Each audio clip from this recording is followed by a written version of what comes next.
And now we go back to Nick Blumberg, who's in Evanston as a part of our Chicago Tonight in Your Neighborhood series, and he's joined now with the city's incoming mayor. Nick. That's right, Brandis. I'm here with Mayor-elect Daniel Biss. Thanks for joining us. You are set to be sworn in just a few days from now on Monday. COVID-19, as I don't see how it could be any other way, was a huge part of your campaign. Looking forward to the recovery. How do you make sure that COVID recovery is equitable? Yeah, I'm glad you asked that question, because it's not enough to make sure we get shots in arms, which we are doing a very good job of here in Evanston, I'm really pleased to say. It's not enough to fill all of these storefronts and offices that we see near us here in downtown Evanston. We need to make sure that we come back with an economy that is more equitable than the one we had before. That means putting resources in the hands of entrepreneurs of color. That means workforce development in collaboration with the high school and the community college and employers to make sure that youth who've been perhaps disaffected have an opportunity. There is an incredible moment here, and if we seize it, we can build a more just economy than we had before, but that's not going to happen by itself. We've got to make it happen. You've also said that examining the Evanston Police Department and its budget is a day one priority for you. You know, a lot of folks rethinking policing, they might hear activists use phrase like defund the police. That can just kind of be a no-go for them. How do you bridge that gap and help create space for those conversations?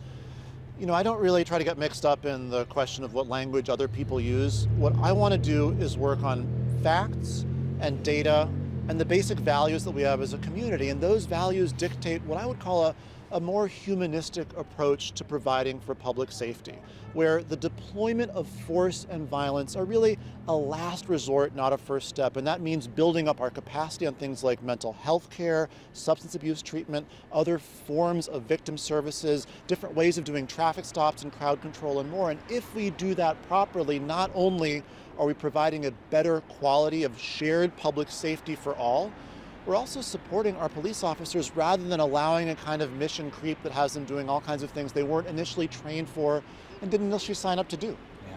Yeah. We talked a little bit in the package that we had about Evanston's reparations program, the first in the country. How do you plan to be involved in that program? Any hopes of perhaps expanding it? Yes, well, we are, I think, rightly proud here in Evanston to be leading the country in establishing a municipal reparations program, and I'm really excited about it, but I think it's important to say that we've just begun.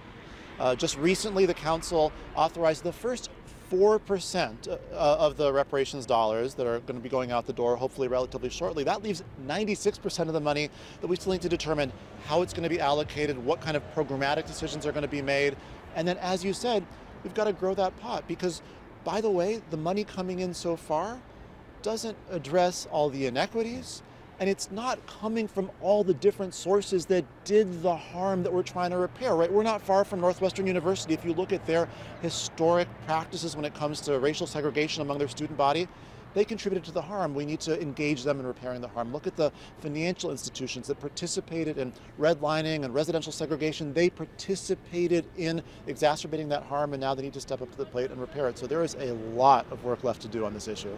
I know this is a big question for about 30 seconds left or so, but climate change, a big issue for you as well. How can a city play a role in answering a global question?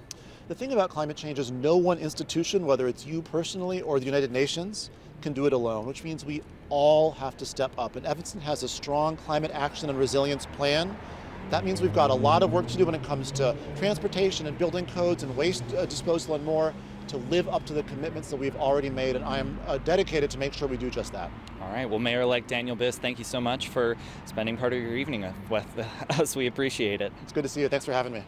And Brandis will have more from Evanston, including the connections between Northwestern University and the community. But for now, back to you. We'll see you in a bit. Nick, thank you.